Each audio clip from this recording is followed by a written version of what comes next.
All right, this is mass killer realizes he's been caught a decade later. I don't know. Let's see. Hey, are you Ross? I'm Tyler Duncan. I'm with Anderson County Sheriff's Office. This is Steve. How you doing?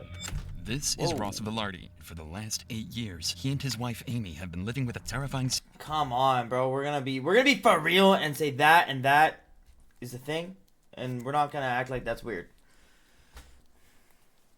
Okay, let's pop the collar here like a fucking daddy.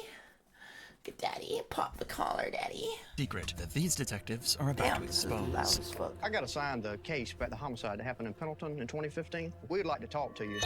Amy's parents, Mike and Kathy, as well as Amy's grandmothers, Barbara and Violet, were brutally murdered inside their own home in 2015. I wonder who did that.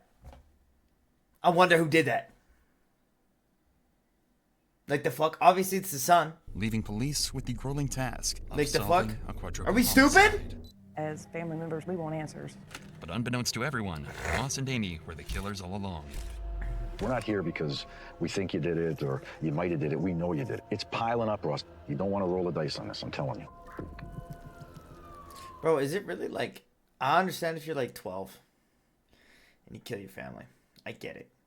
Okay, you can't do anything about it. Dude, if you're like 36, bro, just move. Just move. It's not that difficult. Just move away.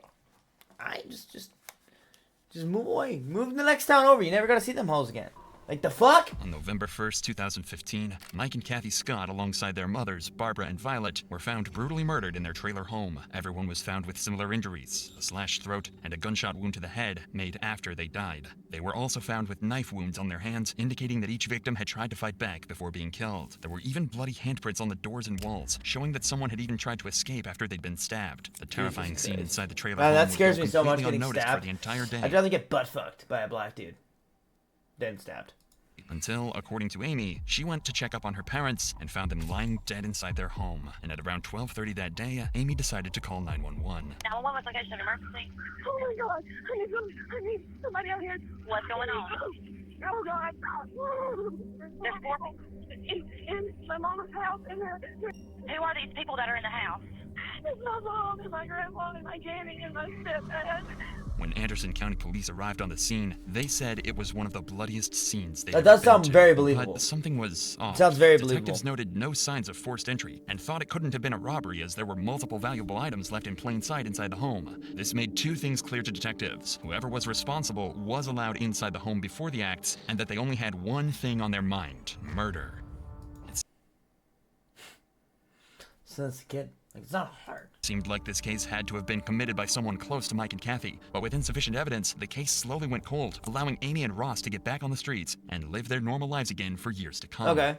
But police always had their suspicions about this case, and were never comfortable letting it stagnate. Amy's Facebook page showed that she constantly had fights with Kathy and Mike over her children, often calling them narcissistic, emotionally abusive. Okay, why are we doing that? On posting that shit on Facebook? Are you fucking retarded? Dude, just tell your husband that you don't like his kids or his wife or whatever the fuck, or his parents. Be like, yeah, they're pieces of shit, and move on. Go have a beer. It's all my problem. Abusive and disrespectful. What's most disturbing was a video of Ross and Kathy's fighting found on Amy's page, where Ross says something that would come back to haunt him forever.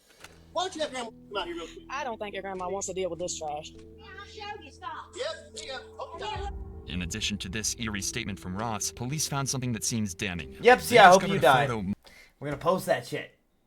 Mike had sent to a coworker just 2 days before his death, a couple of $100 bills. And inside Amy and Ross's trailer was a neatly organized stack of $100 bills, exactly the same serial numbers as Mike's. At the time, this was all treated as circumstantial, but slowly more coincidences How does that began even to work? line up that gave police enough reason to suspect Amy and Ross as potential killers. So, in 2023, they reopened the case, nearly a decade after the events that put an end to nearly an entire family. Detectives started by launching a series of interviews with Mike and Kathy's closest peers to try and get a better picture of Amy and Ross, and see if they might have been responsible after all. They begin with Mike and Kathy's neighbor, to learn about Amy's relationship with her mom, and if he saw anything the day of the incident. With the daughter, got angry with her, and kept the children from Kathy. So tell us about that. It seemed that they really tried to help Amy a lot. And Mike and Kathy, they really took care of the kids. And Why the fuck don't you just do that in 97? Remember the fuck this happened. Why don't you just do that then and ask the neighbors and shit? That would be smart. broke Kathy and Mike's heart. She just really missed the kids, and the two older ladies that lived there, they were used to the kids coming in and out. Do you think Kathy was afraid at all of Amy and Ross? No, she never expressed that. But it was always the talk of the area that Mike would go to flea markets and he would get some kind of video games that he collected. There was a good resale market for them, and that he would buy any old jewelry that had some gold in it. It was always a rumor that he kept a lot of cash and gold stuff around. Not only did Mike collect jewelry and other rare memorabilia, but it was well known in the community that Mike always had a large sum of cash with him because he feared putting money into the banking system. This made Mike a large target, especially amongst those who knew him well. And I think you got to be one sick puppy to go in there to kill 2 helpless old women. The thoughts that somebody came in and killed those people, I still have nightmares about that. This tells detectives that the murder could have been done for financial reasons, especially since this fact wasn't a fucked secret up. at all. Couple this with the fact that Mike's money was currently sitting safely inside Ross and Amy's safe at home. A picture is starting to form of what might have actually happened. Wait, was the evidence, was the cash just at their house? Like, whose house was it at? Because if it was at theirs, then they did it, right? That night. But still, nothing is certain at all, and police next head to Roxy Voorhees, an ex-employee of Amy and Ross's, who worked at their pet grooming business during the months leading up to the crime. Roxy had spoken to Amy almost every day for months before the incident, so if anyone had some information to give, it'd be her. And they were exactly right. What they found was so sinister, it blew the case wide open. Ross had made a joke and said, do you want me to... It was a joke at the time. Right. Then later I was like, holy, I'm glad I didn't say yeah. It's Amy, right? What was your job there? A bather, and I was learning in the process of grooming. When you worked for the shop, you said they were just getting started, so they weren't very successful yet. They appeared that they were fine. Okay. But then I would hear arguments of them, and a lot of it was money related. When I started working for her, I seen Kathy and Mike at the grooming shop. I was in the back grooming, so I didn't hear everything that was going on, but it was something to do with money. Okay. Throughout working there, she'd always tell me about how she was treated growing up and all of that. What kind of stuff would she say about how she was treated? She told me that she was always a daddy's girl, and she said her dad had he was working on a car and it crushed him, and he was placed in the hospital. And her mom decided to pull the plug. She always hated her mom for that. Detectives learned that their grooming business wasn't as successful as they claimed it was. Based on bank records collected by police, Amy and Ross's proven income in 2013 was $25,622. However, in 2014, Ross spent $14,200 on a Ram truck, $5,700 on a Mustang, $10,000 on a Harley FXE, and another $5,000 on a Harley XL. Close to $35,000 on luxury purchases, but an income of just $25,000. With these poor financial decisions, the couple needed money, and they needed it badly. In 2014, their business fell short, making just over $3,000 for the entire year. Jesus. Things were bad, and they were on the brink of bankruptcy. So when the cops found $67,000 in cash hidden in their home, they knew something seriously strange was going on. Ross claims that he'd been saving the money for years, but detectives don't buy it at all. They're certain that, at a minimum, Ross and Amy had to have stolen from the house on the day of the murders. So why didn't they just do this shit back when the case was first happened? Like, they went and talked to people, you know? Talk to the neighbors and shit. Why don't we just do that? Because there's literally a video evidence of him saying that he's gonna kill her. So, like, are we fucking stupid? So I swear, a police to some officer or extent, something. this was all known about 8 years ago, swear. and it's still all circumstantial. For all the cops knew, Amy could have noticed the dead bodies in the trailer and grabbed the cash out of desperation before calling the police. So there had to be something that set this investigation apart from the one back in 2015. However, this case would take a complete 180 after detectives would find their most blatant, crucial piece of evidence yet. When going through all the CCTV cameras throughout the town on the day of the murders, police found footage of Ross walking out of a gas station that night. Nothing is suspect at first, until you look a little closer. The shoes he's wearing are Asics Gel Speedstar 5s, Sick. a model whose sole design just so happens to perfectly match the bloody footprints that were found inside the trailer. This... Bro. How dumb are we? Are we not putting garbage bags over the fucking shoes yet? How dumb are we? claim was even confirmed by the shoe company themselves, and the pattern is unique to this specific model, making it clear to detectives that Ross Villardi is a cold-blooded killer. All the evidence had come together. The abundance of cash in Ross and Amy's home, Mike's $100 bills in Ross's safe, identical shoes to the killer, and an ugly past with Mike and Kathy. Police now believe they have everything they need to charge Ross and Amy with the murders. So, on December 11th, 2023, they decide to confront Ross and Amy Probably at still their got the new kicks. home to finally uncover the truth about that night once and for all. Hey, are you Ross? I'm Tyler Duncan. I'm with Anderson County Sheriff's Office. This is Steve. How you doing? How's it going? I got assigned the case about the homicide that happened in Pendleton in 2015. Okay. Is Amy here? Sure. So since she's the one that called 911, I think you were there also. We'd like to talk to you. If you want to come on out, we'll talk to you, and then we can talk to her. Can you describe, I guess, your relationship with Mike and Kathy? I had a good relationship with Kathy. My relationship with Mike was really great, actually. It kind of turned sideways a little bit July 4th. So I think y'all had got married that year. Is that right? Correct. In 2015? Yes, October 24th. The 24th. That would have been, what, about a week or so before? Yep. The last time that I saw Mike and Kathy was before Amy and I left to come down that Halloween. So, right after they get married, they die. Am I dumb? Or, like, who's dumb? Who's dumb here? Because, like, every single thing points to them. Am I fucking stupid? We had just gotten back from my mom and dad's. She went to knock on the back door, but the back door kind of just, like, was already cracked open or something like that. And that's when she apparently found the scene that she found. She went bolting back out of the house. I think she called 911 before she called me, if I remember correctly. So you didn't go over to the other trailer? No. Or to Mike and Kathy's trailer? Correct. I never went in that trailer that day. So after you last seen them, you never went in their place again? Correct. Correct, yeah. The detectives are baiting Ross into a trap, as they know based on the footprints that Ross did without a doubt step into the house on the night of the murders. Later on, they'll be able to confront Ross about these blatant lies in hopes they can shock him into a complete confession. There was a couple things that kind of were red flags, but I don't know if they have anything to do with this or not. Mike bought and sold a lot of items, and some of the people that he was buying from were pretty shady sometimes. So that's another kind of red flag that I had as I was trying to just replay like events leading up to the homicide. Should I have seen something?